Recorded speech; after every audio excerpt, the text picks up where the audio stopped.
നമ്മുടെ രാജ്യത്ത് തന്നെ ഏറ്റവും അധികം ക്രിമിനൽ കേസുള്ള MP ആര് എന്നൊക്കെ ഒരു ചോദ്യം വന്നാൽ ആദ്യം നമ്മുടെ മനസ്സ് ഓടിയെത്തുന്നത് ബീഹാറിലേക്കോ അല്ല UP-യിലേക്കോ മറ്റോ ആകും. അതങ്ങനെയാണ്. എന്നാൽ അതല്ല, ഏറ്റവും അധികം ക്രിമിനൽ കേസുള്ള ലോകസഭാ MP കേരളത്തിലാണുള്ളത്. പേര് കേട്ടാൽ ഞെട്ടും. ഇടുക്കിയിലെ കോൺഗ്രസ് MP ഡീൻ കുര്യാക്കോസ് ആണ് അത്. 214 ക്രിമിനൽ കേസുകളാണ് അദ്ദേഹത്തിന്റെ പേരിലുള്ളത്. ഒരു ഉറുമ്പിനെ പോലും നോവിക്കാത്ത ഡീൻ കുര്യാക്കോസ് ആണോ എന്ന് വിശ്വസിക്കാൻ ഒരാളും തയ്യാറാവില്ല. എന്നാൽ വിശ്വസിച്ചേ മതിയാകൂ. അതാണ് സത്യം. അതായത് പെരിയ ഇരട്ട കൊലപാതകം നടക്കുമ്പോൾ യൂത്ത് കോൺഗ്രസിന്റെ സംസ്ഥാന അധ്യക്ഷനായിരുന്നു ഡീൻ കുര്യാക്കോസ്.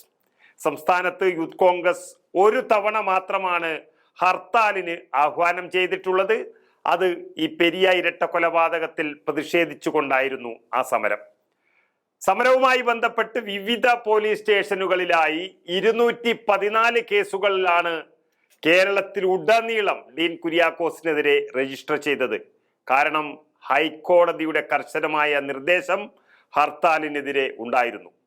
ഏറ്റവും അധികം പരീക്ഷണങ്ങളും പ്രതിസന്ധികളും തരണം ചെയ്ത ഒരു സംസ്ഥാന കമ്മിറ്റിയായിരുന്നു ഡീൻ കുര്യാക്കോസ് അധ്യക്ഷനും CR മഹേഷ് ഉപാധ്യക്ഷനുമായ ആ കമ്മിറ്റി എന്ന് പറയുന്നത്.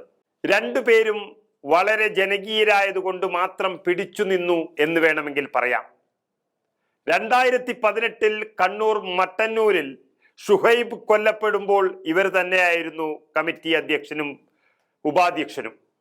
അന്ന് യൂത്ത് കോൺഗ്രസിനെ സംബന്ധിച്ചിടത്തോളം വലിയൊരു നഷ്ടമായിരുന്നു ഷുഹൈബ്. കേരളത്തിലെല്ലാം വലിയ സമരങ്ങൾ ഉണ്ടായിരുന്നു അതുമായി ബന്ധപ്പെട്ട്. അന്ന് ആ കേസ് CBIക്ക് വിടണമെന്നാവശ്യപ്പെട്ടുകൊണ്ട് ഡീൻ കുര്യാക്കോസും CR മഹേഷും 8 ദിവസമാണ് സെക്രട്ടേറിയറ്റിന് മുന്നിൽ നിരാഹാര സമരം നടത്തിയത്. കൊലപാതക രാഷ്ട്രീയത്തിനെതിരെ വലിയൊരു പൊതുബോധം കേരളത്തിൽ സൃഷ്ടിച്ചെടുക്കാൻ അവർക്കന്ന് കഴിഞ്ഞു.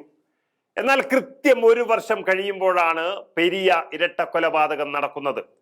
എന്നിട്ടും കത്തി താഴെ വെക്കാൻ തയ്യാറാകാത്ത 2 ജീവനുകളെ ഇല്ലാതാക്കിയ CPM-ന്റെ കാബാലിക രാഷ്ട്രീയത്തിനെതിരെ ആദ്യം നടന്നതുപോലെ ഗാന്ധിയൻ സമരങ്ങളല്ല ഇവർ പിന്നീട് നടത്തിയത്. പ്രവർത്തകർ ഇളകുകയായിരുന്നു. അതിലാണ് ഹർത്താൽ പ്രഖ്യാപിച്ചത്. പെരിയ ഇരട്ട കൊലപാതകം നടന്ന ദിവസം നടന്ന ഹർത്താൽ അക്രമവുമായി ബന്ധപ്പെട്ട് പിണറായി വിജയന്റെ പോലീസ് തലങ്ങും വിലങ്ങും കേസെടുക്കുകയായിരുന്നു.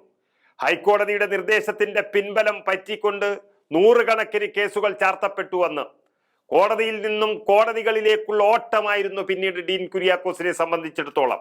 എല്ലായിടത്തും ജാമ്യം നിൽക്കാൻ ആളുകളെ കണ്ടെത്തണം. അതിനു വൈകിയാൽ അറസ്റ്റ് വാറണ്ട് വരും. അതിലെങ്ങാനും പെട്ടാൽ എല്ലാം അവതാളത്തിലാകും. നമുക്കറിയാം, കേരളത്തിലെ MP-മാരുടെ കൂട്ടത്തിൽ തന്നെ ഏറ്റവും സൗമ്യനും ഗാന്ധിയനുമാണ് ഡീൻ കുര്യാക്കോസ് എന്ന് പറയുന്നത്. പക്ഷേ പെരിയ കൊലപാതകത്തിൽ പ്രവർത്തകർക്ക് ശക്തമായി പ്രതികരിക്കണമെന്നൊരു വികാരമുണ്ടായിരുന്നു. അങ്ങനെയാണ് ഹർത്താൽ പ്രഖ്യാപിക്കേണ്ടി വന്നത്.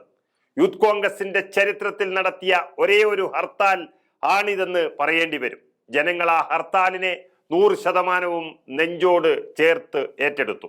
ആ സമയത്താണ് കേരള ഹൈക്കോടതി ഹർത്താൽ നിരോധിക്കണമെന്നും മുൻകൂട്ടി നോട്ടീസ് കൊടുക്കണമെന്നൊക്കെ പറഞ്ഞിരുന്നത്. ആ പശ്ചാത്തലത്തിൽ പാർട്ടി നേതൃത്വത്തിന് ഈ ഹർത്താലിനോട് വലിയ യോജിപ്പും ഉണ്ടായിരുന്നില്ല.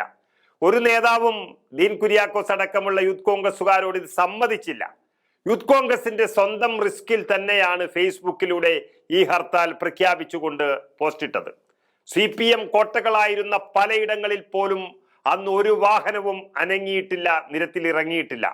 പക്ഷേ ഒട്ടുമിക്ക ടൗണുകളിൽ നിന്നും ആ ഹർത്താലിന്റെ പേരിൽ നിരവധി കേസുകൾ രജിസ്റ്റർ ചെയ്തു. 214 കേസുകളാണ് അങ്ങനെ ഡീൻ കുര്യാക്കോസിന്റെ പേരിൽ വന്നുപെട്ടത്. ഹൈക്കോടതിയുടെ ഭാഗത്ത് നിന്ന് വലിയ ശാസന വന്നു. അതായത് ഈ രാജ്യത്ത് ഏറ്റവും അധികം ക്രിമിനൽ കേസുള്ള MP ഡീൻ കുര്യാക്കോസ് ആണ് എന്ന് കോടതി തന്നെ കണ്ടെത്തി.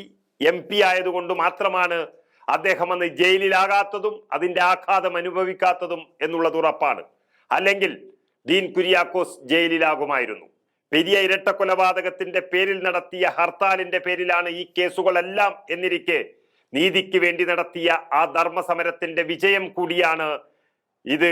ഓർമ്മിപ്പിക്കുന്ന വിധമാണ് പെരിയ കേസിൽ ഇപ്പോൾ വിധി വന്നിരിക്കുന്നത്. ക്രിമിനലുകളെ എല്ലാം കണ്ടെത്തി തക്കതായ ശിക്ഷ നൽകിയിരിക്കുകയാണ് കോടതി. അന്ന് കേരളം ഭരിച്ചിരുന്ന ഇതേ CPM-ന്റെ അഡ്വക്കേറ്റ് ജനറൽ ഓഫ് പ്രോസിക്യൂഷൻ നേരിട്ട് ഹൈക്കോടതിയിൽ ഹാജരായി ഡീൻ കുര്യാക്കോസിനെ എല്ലാ കേസുകളിലും പ്രതി ചേർക്കണമെന്ന നിയമോപദേശം നൽകുകയായിരുന്നു.